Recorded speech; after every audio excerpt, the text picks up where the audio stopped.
नमस्कार, मेरा नाम डॉक्टर मंगेश कामत है। मैं एक senior medical oncologist, haemato oncologist और बोन मैरो ट्रांसप्लांट फिजिशियन हूँ। मैं बेंगलोर में Helios cancer and haematology clinics में प्रैक्टिस करता हूँ। आज आपके साथ मैं एक बोन कैंसर के विषय में डिस्कस करना चाहूँगा। बोन कैंसर का मतलब है हड्डियों का कैंसर। बेसिकली हमारे देश में बोन कैंसर बड़ी मात्रा में हम लोग हमारे प्रैक्टिस में देखते हैं। बहुत बोन कैंसर्स ऐसे होते हैं जो हम अर्ली स्टेज में देखते हैं और हाथों में या पैरों में देखते हैं।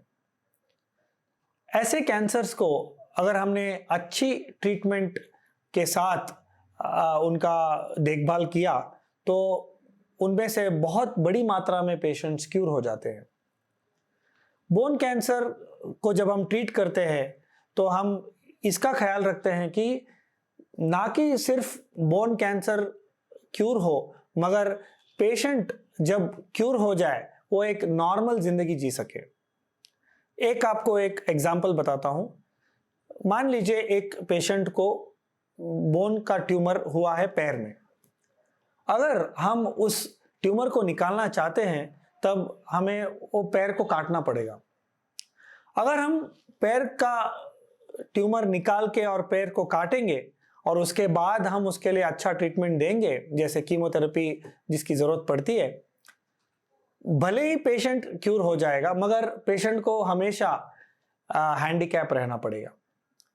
तो आज के ज़माने में हम बहुत सारे पेशेंट्स को जब हम छोटा ट्यूमर जो पैरों में पाते हैं तब हम बच्चों के पेरेंट्स को बताते हैं कि अगर हमने लिम्ब सैल्वेज सर्जरी का अप्रोच का प्रयोग किया तो डेफिनेटली हम लोग ना कि ट्यूमर को निकाल पाएंगे, ना कि बच्चे को क्यूर कर पाएंगे, बल्कि पेशेंट अगर अपनी सारी जिंदगी जिए तो एक ऑलमोस्ट नॉर्मल स्थिति में अपनी जिंदगी जी सकता है। तो बेसिकली जो बोन ट्यूमर है, हड्डियों का ट्यूमर, एक ही टाइप का नहीं होता है। तकरीबन 100 से ज़्यादा अधिक टाइप के बोन ट्यूमर्स हम अपने प्रैक्टिस में देखते हैं। इनमें से जो कॉमनेस्ट बोन ट्यूमर है वो है ऑस्टियोसार्कोमा, ईविंग सार्कोमा, जो ज़्यादातर हम बच्चों में या बड़े होते हुए बच्चों में या यंग एडल्ट्स में हम पाते हैं। इन लोगों में अगर हमने अच्छी मल्टी डिसिप्लिनरी ट्रीटमेंट, मतलब मेरे जैसे मेडिकल ऑन्कोलॉजिस्ट, सर्जिकल ऑन्कोलॉजिस्ट और रेडिएशन ऑन्कोलॉजिस्ट, हम लोग साथ मिलकर अगर अच्छी ट्रीटमेंट बच्चों को देते हैं तो क्यूर करने का चांस बहुत हाई होता है।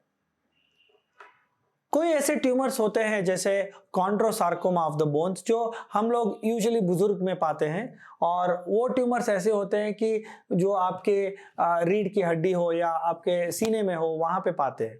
वहाँ पे सर्जरी करना कभी कभी मुश्किल हो जाता है क्योंकि हम लोग रीढ़ की हड्डी को तो नहीं निकाल सकते। अगर निकालेंगे तो उनको पैरों में वीकनेस आ जाएगी।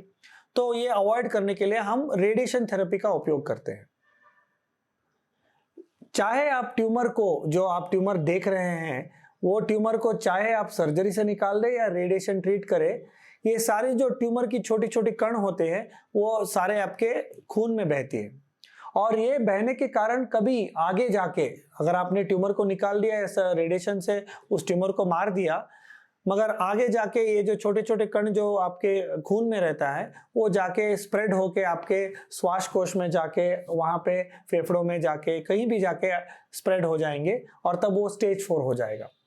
उस टाइम पे उसको क्यूर करना ऑलमोस्ट नामुमकिन हो जाता है। तो वो अवॉइड करने के लिए हम कीमोथेरेपी देते हैं। ये कीमोथेरेपी देने के कारण ना कि जहाँ पे वो बोन ट्यूमर पहले आया था वहाँ के कण भी मारे जाएंगे, मगर आपकी जो छोटे छोटे कण जो आपके खून में बह रहे हैं उनको भी मार देंगे। तो ये मल्टीडिसिप्लिनरी ट्रीटमेंट के कारण आज के ज़माने में हम बहुत सारे बच्चों को, बहुत सारे युवक को हम लोग आज के ज़माने में क्यूर कर रहे हैं। कोई अगर आपको इस वीडियो के अलावा आपको कोई और आपको मन में प्रश्न आए तो आप कमेंट बॉक्स में लिखिए, मैं उसके ऊपर और कुछ वीडियोस बनाऊंगा या उन प्रश्नों का उत्तर देने की कोशिश करूंगा। धन्यवाद।